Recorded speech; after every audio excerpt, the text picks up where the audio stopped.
Hi, welcome to the Profit Builder video series. I'm Vicki, your host, and I'm the author of the book, The Profit Bleed, How Managing Margin Can Save Your Contracting Business. And these video blogs are all about helping you grow a more sustainably successful contracting business. And for over 25 years, I've been helping contractors increase their profits, generate more time in their day, and reclaim and refine the joy in what they do again. And that's what this video series is all about. And my goal is to help give you the thinking to be able to understand how to do that in your business. And then I actually give you tools and resources that help you implement what it is the video is talking about. So I hope you enjoy today's Profit Builder video. So today is the second part of a two-part series that I'm doing on construction company succession planning. And in the first video I did, I interviewed Louis Weir of Carmel Builders, who bought the business from his mom and dad. And today I have with me Barbara and Tom Weir, who are the original owners of Carmel Builders, who sold the business to their son Louis. And I thought it would be really fun to, my interview with Louis was super interesting to hear from his point of view as a second generation buying the business from his mom and dad. But I thought, it would be great to really hear from Tom and Barbara. What was their experience like? And what does it take as business owners to come to the conclusion that we, A, really are ready to sell our business, B, that we can sell our business, C, what is that like when we succeed our business to the next generation when it's family? And, they have a perspective that I'm excited to have them share with you about what does it take to really do that and navigate it, and what were some of the challenges they faced, and what would they do differently, and what did they do that has worked really well that they're happy with. So I'm just going to jump in. Tom and Barbara, thank you so much for being here and sharing your time and your experience with listeners. We are happy to be here. I'm going to just point out that our name is Wire. No. It's not Weir, although it's spelled Weir. It's Wire. Wire. I apologize. And no problem. You know what? It happens all the time. And Louis told me that when we interviewed the last time, and I got it right the last time, and then I kind of messed it up. So I apologize. All right. Well, we're going to keep going. Thank you for letting me know. So tell us a little bit about what brought you. You were in business for how long, when it was that you kind of came to the decision of, I want to sell my business? Was there something that precipitated it? Like, just kind of give us an idea of what was sort of some of the background of that, and then we'll kind of dig into what was that experience like for you? I would say it wasn't any one event or any one moment where a thought or idea came to me. Over a period of time, as I got older into the business, I would say maybe 10, 15 years ago, or prior to retirement, I began to think, how's this going to end? Where are we going to go with it? And Barbara and I discussed and said, the ideal situation would be if one of our children would be interested in taking over the business, and that they would be able to buy it from us by funding our retirement. And we could stay on as some consultants over a period of time, and it would fund our retirement, and the business would continue on. So Tom, can I just interrupt you for a second and ask you a quick question? Were any of your kids at that point in the business, working in the business with you? And you have 5 kids, right? Yes. 5. Okay. I think all of them worked with us at one time or another, part-time, college, working in college, things like that. But in a direct answer to your question, nobody, none of them were working with us at that time, or indicated that they were even remotely interested in going forward and perhaps purchasing the business and running it when we were ready for retirement. So here you were. That initial idea. You were ready to look at where's my exit strategy. You look at these 5 kids and go, nobody's working in the business, but maybe right. Somebody wants to. So yeah, okay. So then what happened? Well, as it drew closer, we started floating. Lewis did come to work for us. I should say that came first.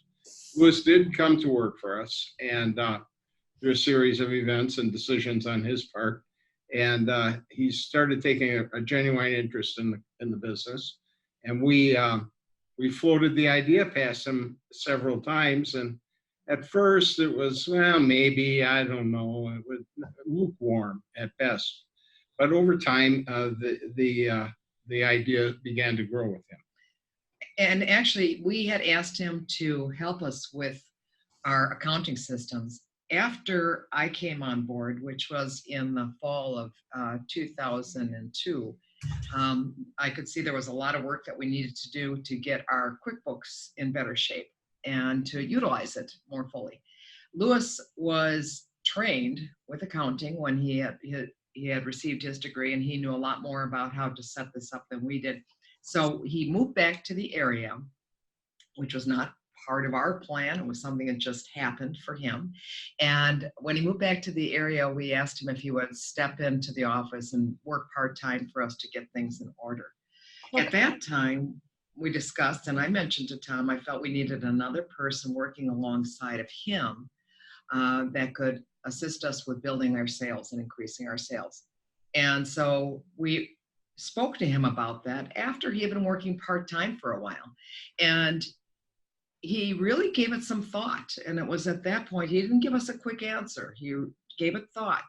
And like Tom said, at first he was a little like, oh, I don't know about that.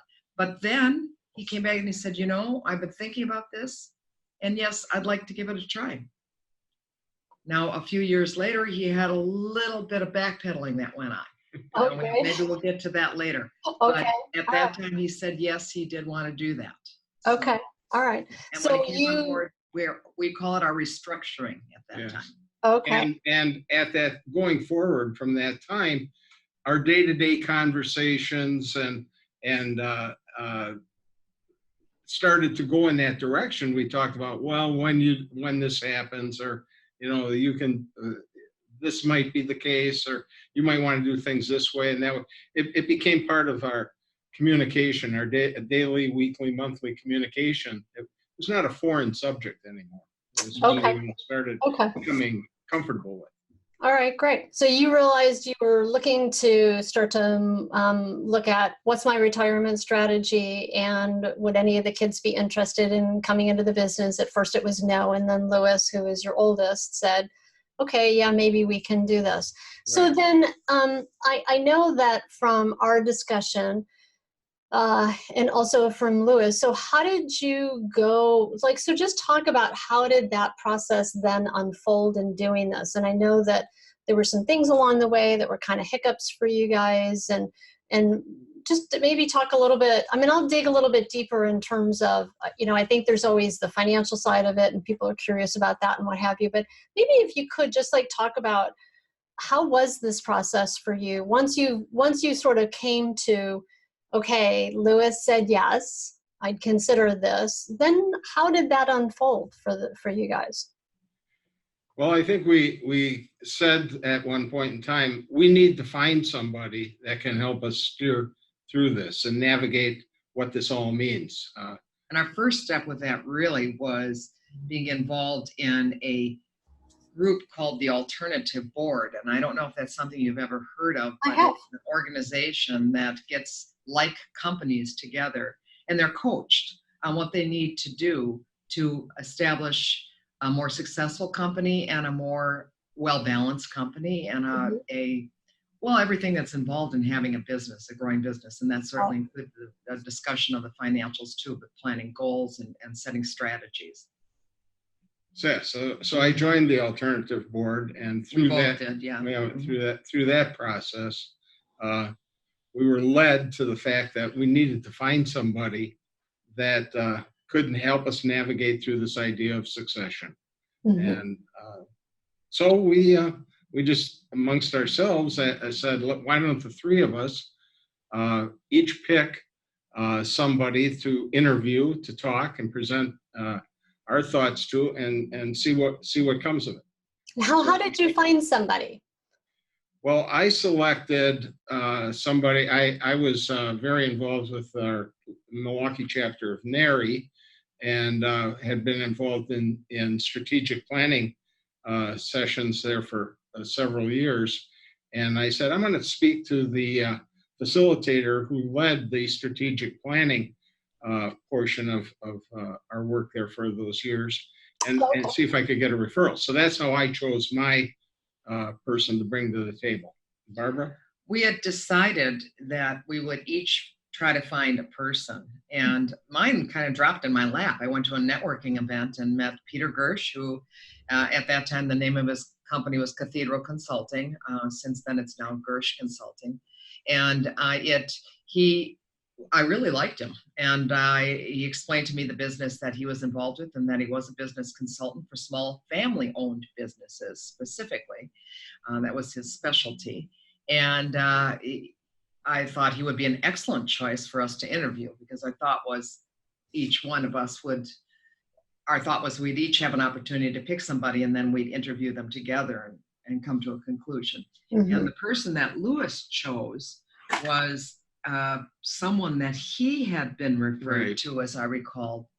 And then we interviewed them. He was a business coach. He was a business coach. His focus was more on the accounting, the financial side of it. And the coach you had chosen, they were all very good, very skilled.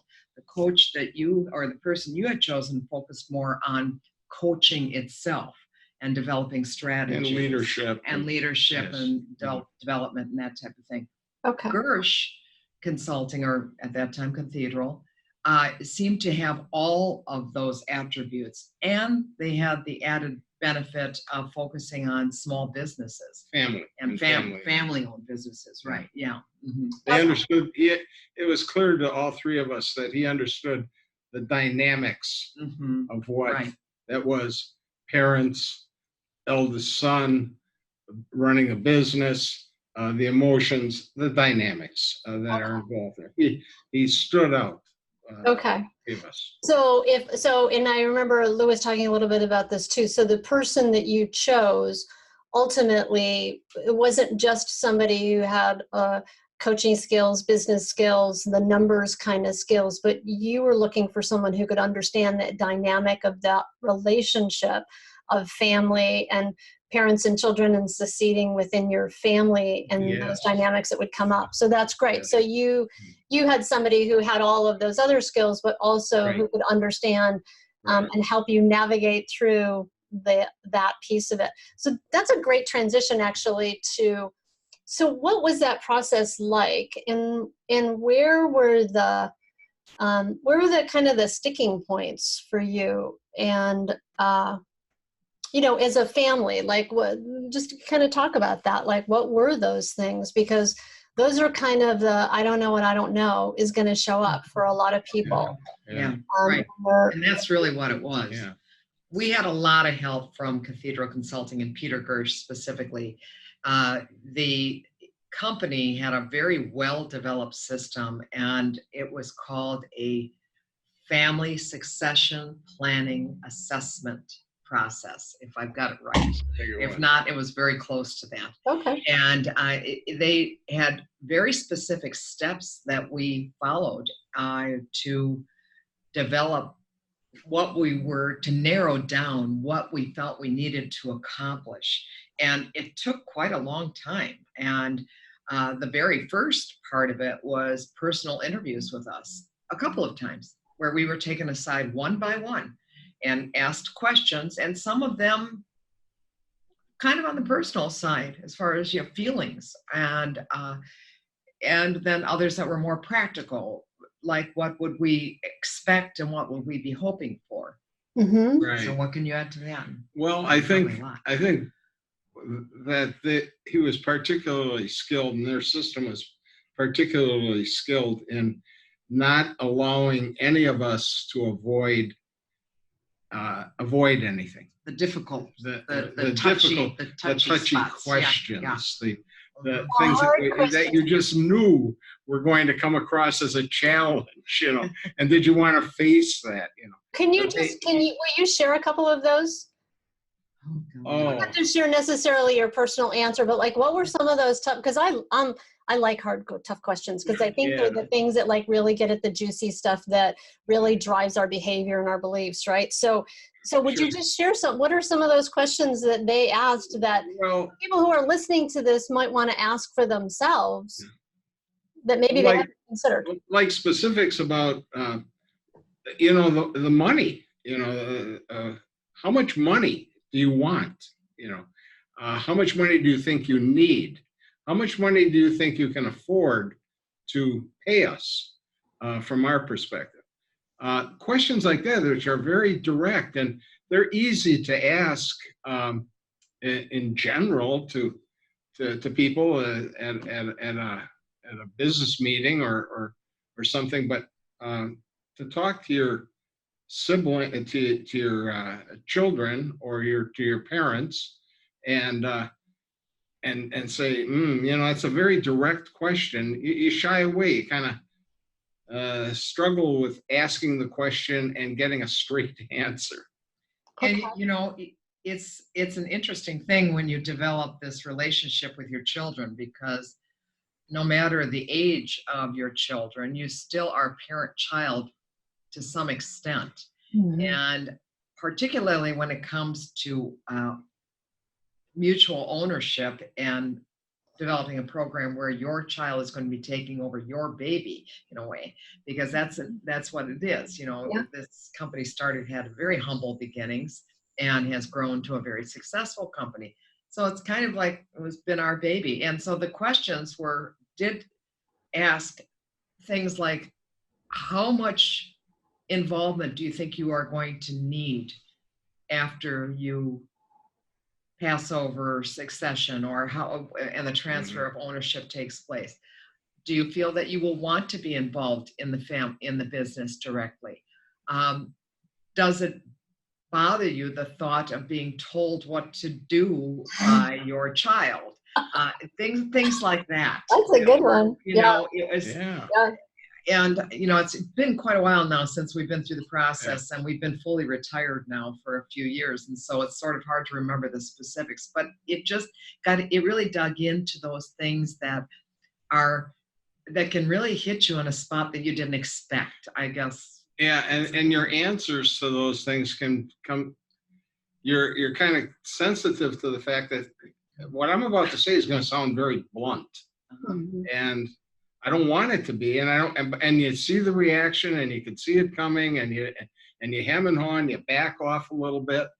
And the great thing with our consultant, with Peter, was he would gently and steadily just keep pushing it forward, and help disarm things, and put out a little spark that's going to flare up here. Put out the fire before it gets going. And just gently but firmly just keep us moving and holding our feet to the fire, to use that same analogy. Yeah, that's great. And we wanted to keep things very as even keel as possible, because as I think I explained to you before, we have always felt that the primary issue we did not want to happen was to have some kind of family rift that would damage our relationships, because we have a very close family. We're very blessed with that, and we're very grateful for that. And we didn't want anything to get in the way of that. And so we wanted to be sure that going through this process didn't do any damage, that we were able to speak honestly and frankly without wounding each other. Right. And, saying something that we would regret and through our emotions or anything like that. So we it was that general sort of difficulty, if you want to call it that. But again, I put all the tribute to our consultant. He was so skilled at just keeping us on track. It sounds like he was very good at helping you facilitate, as you so nicely described, what was challenging and difficult conversations, and conversations at the level that you want to keep those relationships intact. Obviously, especially with your children, it's that relationship is more important than any business. Right. But I also really appreciate that, I'm listening to you, and as a I have a very direct personality, and I tend not to shy away from money and number conversations, because I have this belief about numbers that they always tell a story and they illuminate things, and it's like it brings the sense of clarity and confidence. And one of the things I appreciate in listening to the two of you is that that can be very difficult for people, and it can be difficult to ask for what you want. It can be difficult for you to say a number out loud that you're like, how's that going to be held with somebody else, and is that a reasonable number? And I even appreciate it to the degree that, when you think about it, that this is what happens even in sales conversations in business. When we're talking with people about money and they're like, am I going to offend them when I tell them my budget number? Or so it's that thing of how do we navigate our way through this, and again, especially with family. So it sounds like your facilitator and coach did a great job in helping you.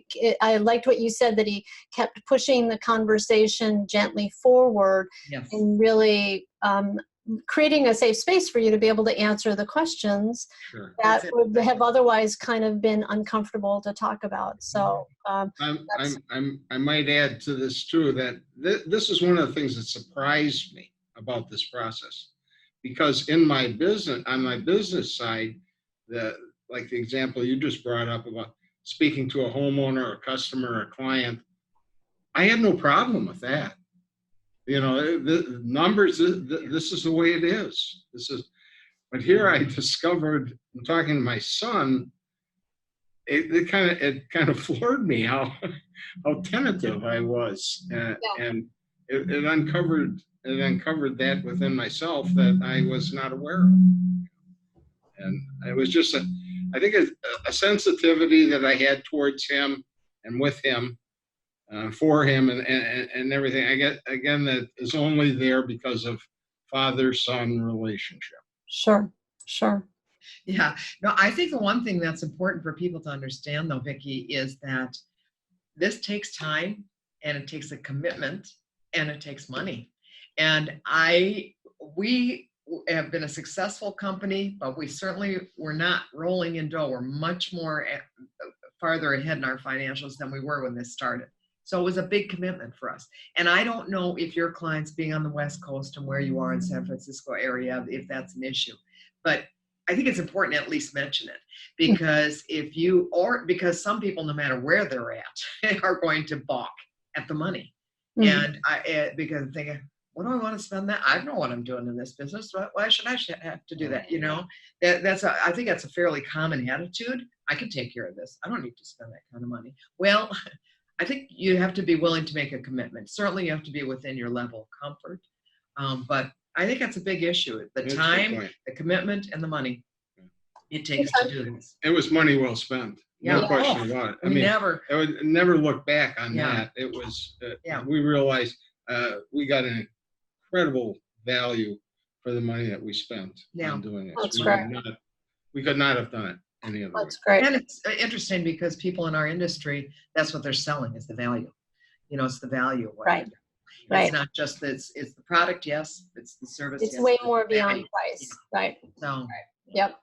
So one of the things when we had been talking originally, as we were preparing for this interview, you guys talked about getting your financial house in order during this process. Can you just speak to that, and what does that mean, and what did that involve? Okay, I'll jump in first. Yes. The Carmel Builder started back in 1979 as a one-man show, me, and I kind of grew with it and wore all the hats of production, sales, and business management. And then as time went on, I brought on people, and it continued to grow.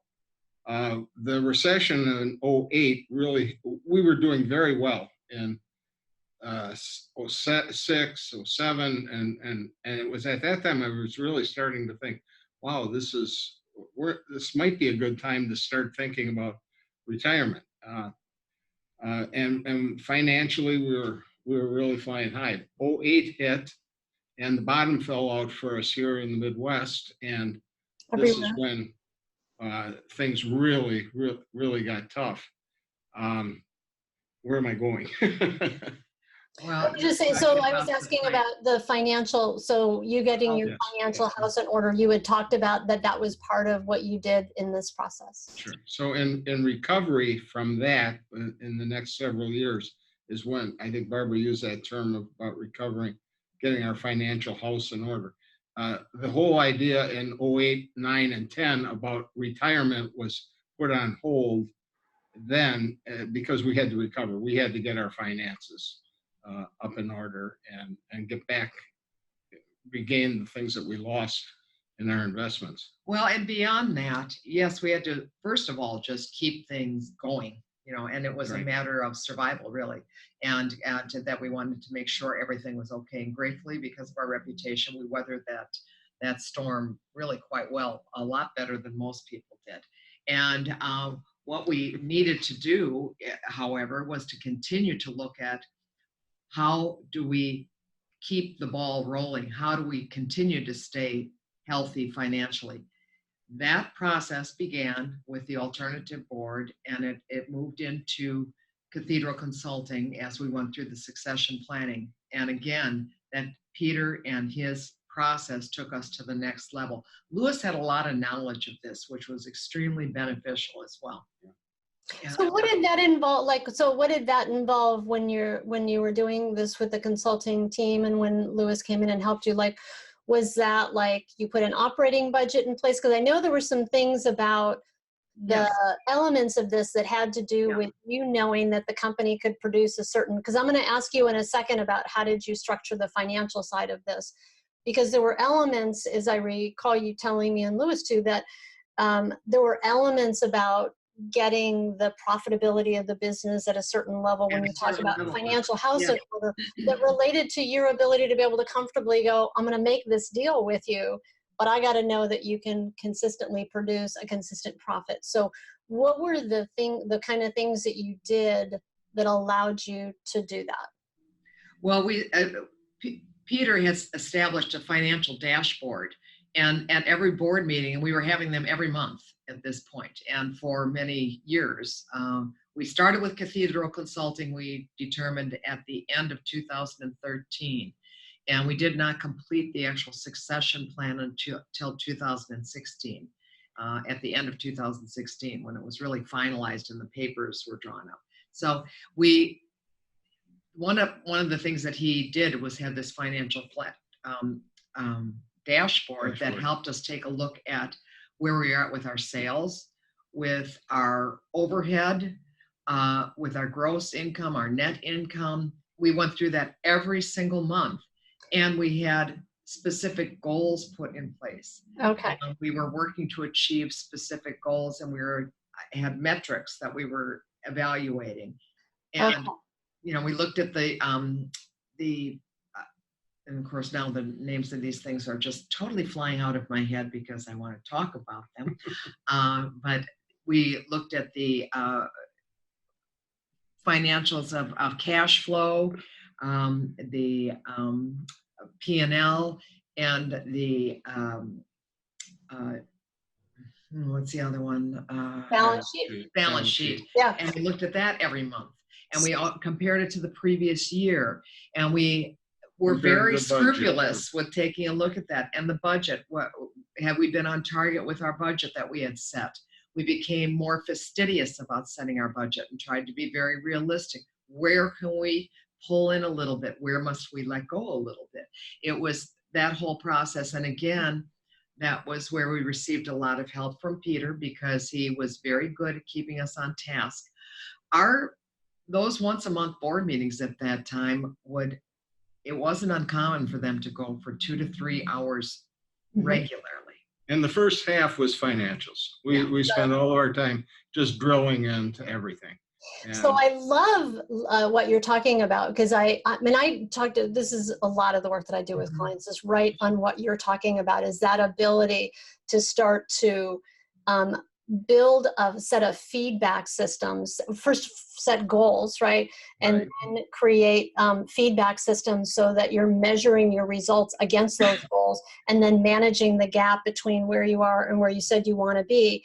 And what it does is it allows you to create a more consistent result, to start to have a better discipline about how you're managing results in your business. It really, yes. If I recall what you said, part of what was important to you about that was that's also the thing that let you know that if that system was in place in the business, that discipline would continue when you weren't there day in and day out, month in and month out, to have those meetings.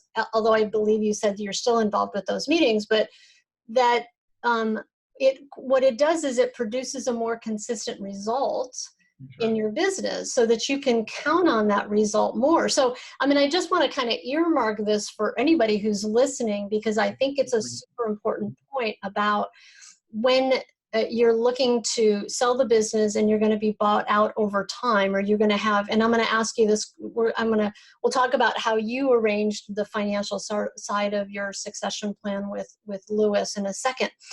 But the thing about being able to count on that the business is continuing to generate a profit that can pay you, that next generation is buying you out with, that when you set your financial house in order and you set goals and you manage against those goals, you're developing that muscle of discipline for managing for results, and it will produce a more consistent result. So absolutely. And it did. that's great. Yeah, It did, and it continues to do so. that's We great. meet now once a quarter as opposed to once a month, and our meetings are much shorter, and it's, Yeah, you got that you got that but, down. You know, that was a real right? process. And, it was something that we really had to labor through sometimes, but it was very beneficial to us. So yes, we had a certain idea in mind of where we wanted our sales to be before we made this step. And so we had to go through that, among that other process. things. Sales was one of the and targets. other structure. It's one of the indicators business, that we're looking at. Right. Business development and standard operating procedures, et cetera. Yeah. So Awesome. it was really worthwhile. Everything we came through, everything really flows out of the numbers. I mean, once you know the numbers, and you can look at the numbers and see what they mean, and where they've been and where they are and where you want them to be, everything flows out of that, and it just makes a lot of sense. And as Barbara said, we learned all of that. I thought we understood the numbers, but this was a whole awakening for us. Not well enough. One of the things that I always say is that when you have the practice of managing by results, and you manage by the data and by the numbers, what it does is it gives us more clarity. And when we have more clarity, we have more confidence, and we have more confidence, we take more powerful actions. We make more powerful and spot on decisions about business. And so good for you for taking all of this emerged out of this for us in that way.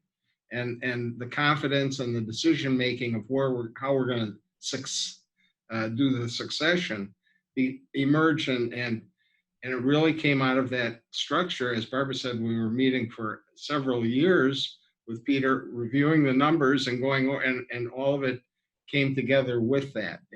That was always our basis. That's great. That's great. Well, so let's kind of transition this a little bit. Tell us how you ended up structuring the buyout. So there's lots of different ways that one can structure a buyout.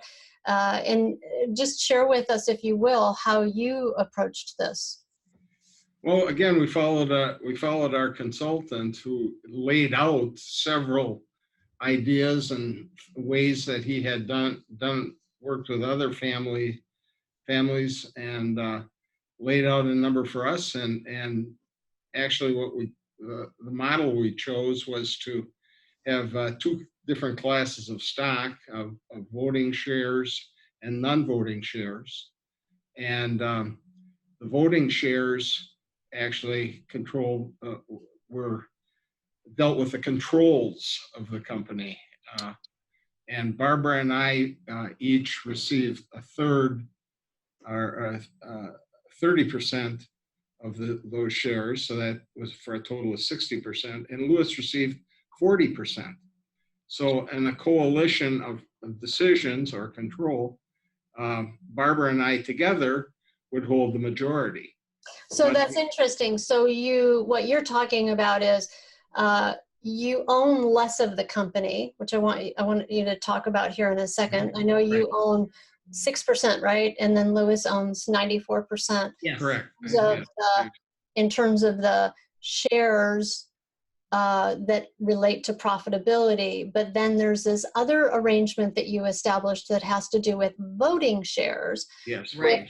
What that did, if I hear you correctly, is it allowed the two of you to still have a senior voice in how the company was run, Yes. or that the company couldn't be sold or couldn't be, there couldn't be some major significant decision made about the business and the structure of the business and the entity without you guys weighing in on it at 30% each. That's right.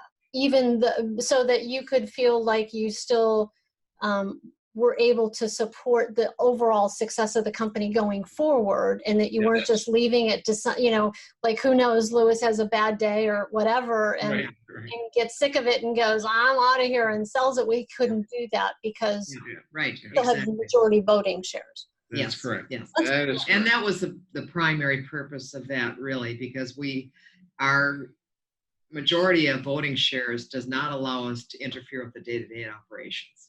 We really have no voice in that, and we are there to assist, to advise, to discuss, to be creative in our thought process, and help have our experience, as it will, provide some benefit to Lewis, but we can't make the decisions.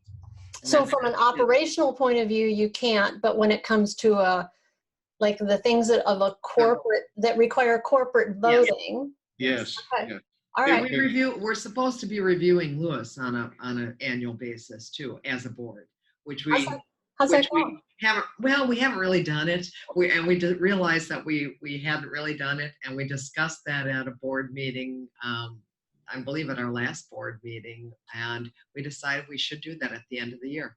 Great. And that there should be something that there should be a review of Lewis by the board, and it's probably going to be all good, but it's just a good idea. Our former consultant, Peter, also sits on the board as a non-voting member. Yeah. Non-voting on anything. He's simply is there as an advisor.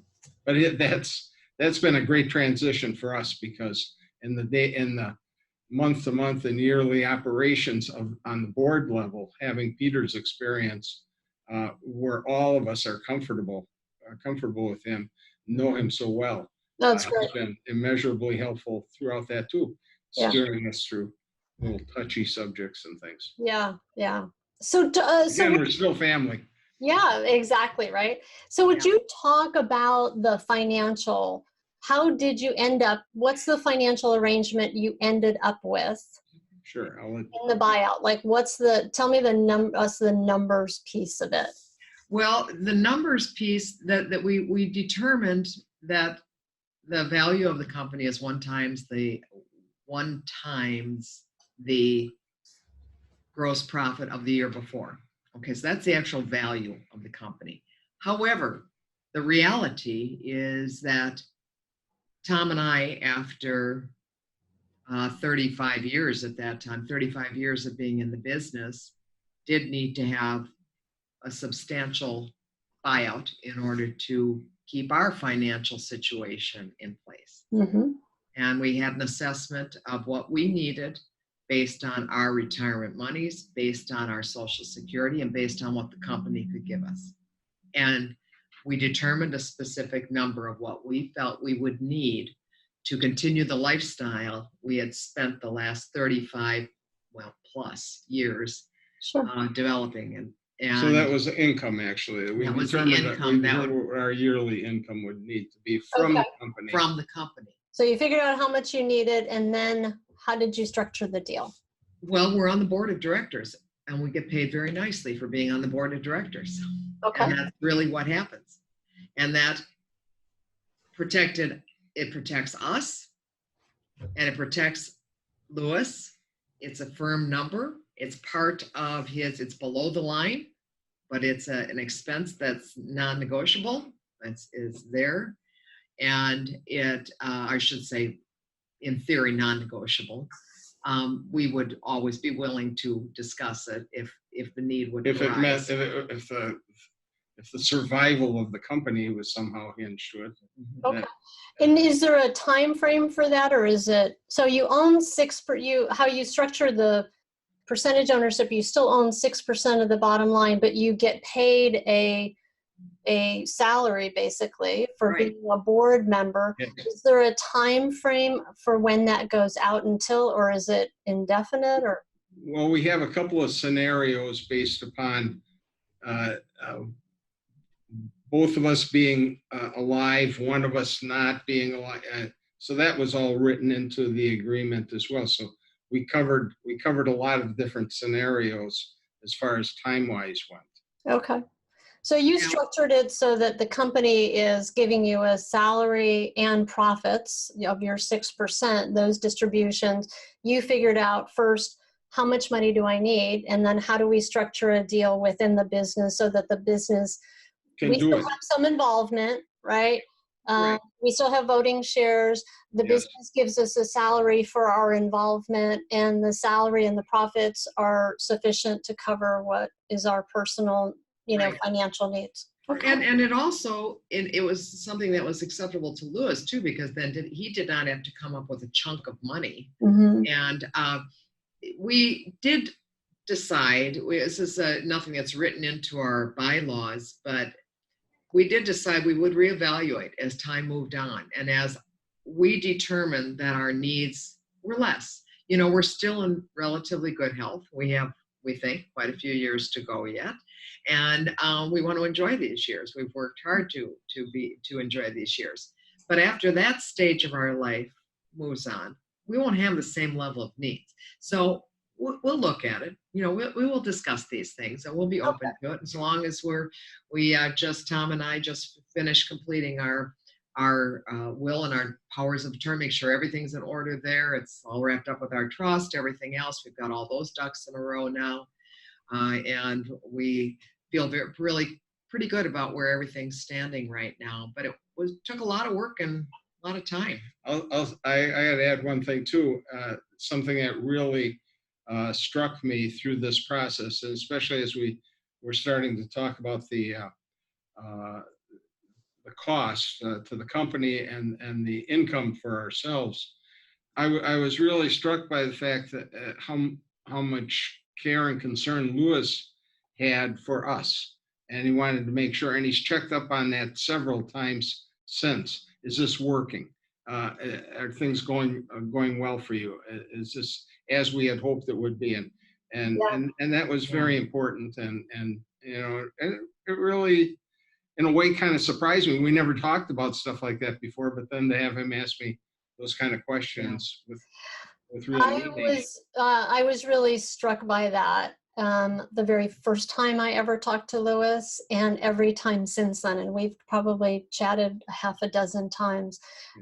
That is consistently just shown up in his conversation, not like a point he was making, but just his care and concern for the two of you, and that you were taken care of, and not from a coddling place, but from a place of really respect and appreciation for the many years that went into building this business, what it took for you and the courage it took to create the business and to start the business and grapple with all of the starting a business and keeping a business successful and the transition that you went through. I mean, he just has such a deep appreciation and respect for that is so evident in his communication about this whole transition with you guys, and I think it's admirable. And Oh, it is. Yeah, we're felt well. Yep. We know we're very fortunate, like Yep, we we said, really are. but sometimes it takes something like this to really bring it home. Yeah. When you see yeah, how sincerely he cares. And yeah, you learn a whole we nother know thing that, about but your kids, right? yeah, right. Yeah. Yeah. No, there's one final thing that I would like you to ask you about, because I think this is a super important piece in terms of the transition. There's 3 different levels of transition that you're going through here, right? One is just the legal shifting of the entity, which is kind of while it required a whole lot of things that happen in the background, from an operational point of view, it is not as significant for your team and for your organization. And the more important 2 pieces that affect your organization day in and day out are the management and then the leadership. And management is, I'm moving into the role of being a manager as I'm working my way up the ranks. But then leadership is this whole other piece of, I'm the one that has the final say. And that's where I see that's where there's a big transition or a challenge, or the thing that really needs attention, if you will, within an organization, making this change of leadership, whether it's succeeding to the next generation of family or the next generation of employees. That transition of shifting from Tom, in your case, Tom's the guy who's the final word, and Barbara, to Lewis is the final word. It's Lewis's trajectory of where we're going and what we're up to, and it's not Tom and Barbara's anymore. Can you just speak to how did you navigate that? And what advice do you have for people about how to do that successfully? Well, yeah, that wasn't as difficult for me as I maybe thought it might be. I really just wanted to leave that behind, and I kind of said to myself right from the start, I'll involve myself to whatever degree I'm asked. And try to use that as my discernment, as opposed to jumping in and saying, hey, I hear this and that is going on, I think you should do this, you should do that, or anything. We try to just deal with things at our board meeting, and we keep it to the point of we're not going to do any managing. We're not involved in management. We're looking at end results with the numbers, how do things put together, how are the goals met, et cetera, and we'll address them on a board level through good communication. Early on, though, Tom, how did you guys navigate that with your team? Because by that point, you've got a whole team of people that are in place. As you're bringing Lewis in, you're in this 3-year cycle of working through this process. And it's during those 3 years when you made the transition of Lewis going from employee to manager to leader. That's what I'm talking about. Like, so with the team, we didn't really have a drop-off point and a starting point. For one thing, it was a process. I often talk to people and they ask you, how did you deal with retirement? How about the day you retired? I don't even know what day I retired. I don't even remember when I really retired. I faded away. Okay. There was a reason. Does this mean we need to tell Lewis he needs to give you a retirement party? He kind of did. He kind of did when he went down to receive that national award. Yeah, it was a bit of a retirement party for that. Yeah. Right. But Tom, I think it's important to mention that Tom had a health issue that came up before that. Sure. And it precipitated the need that he had to back off. Yeah. The stress of daily. And so he did. Tom, and even before that, Tom's not your typical family business owner. He never felt this sense of propriety in letting go and giving this authority to his I was grateful. Son. He was grateful, yeah, and he didn't have trouble detaching, which I think is highly irregular. I don't think that's typical. I think I had a harder time than Tom did. Okay. I was still working for several years after he retired. And I just decided once we actually completed the execution of the succession plan and all the legal work was done, I realized that I would have a real struggle answering to him, and not that it would be best if I would be out of the way, because I didn't want to create those any dissension. And I knew that I would be butting heads with him, so I said, okay, it's time for me to really fully retire.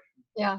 Okay. As opposed to what I planned, which was to work part-time. I think the fact that were also interested in our own self-interest, that the company succeed, Yes. that we wanted that more than anything else. we really wanted that, and we didn't want to get in the way. And so it was easier to say, okay, what would you like me to do? Or can I help with this or that? As opposed to jumping in, because we wanted to safeguard our own interests as well. Sure. And that's the way everything was set up and structured. So we had to let go. And I wanted to. I was relieved. Yeah. Well, you did a great job. And I think this is probably a good place for us to wrap this up. Thank you. I think that the kind of information and just listening to the two of you, what you've shared today, I think is going to be super helpful and valuable to other people who are facing this transition in their business. So thanks so much, Barbara and Tom, for your time. I really appreciate it. And for those of you listening, I'm going to repost what is the 12 tips for succession planning that I posted in part 1 of this video series. I hope you found today's video helpful. If you're ready to take your next step in your leadership journey and to build a great contracting business, I encourage you to check out my book, The Profit Bleed. It's full of great tools and resources that will help you implement the processes and the systems and the structure that will allow you to build a more profitable business, allow you to work less hours, and help you reclaim the joy and fun in your business and in your life again. And for a limited time, you can get my book for free. All you have to do is pay $7.95 shipping and handling. And you simply need to go to theprofitbleed.com/free. Thanks again for joining me for today, and I look forward to seeing you next time on The Profit Builder.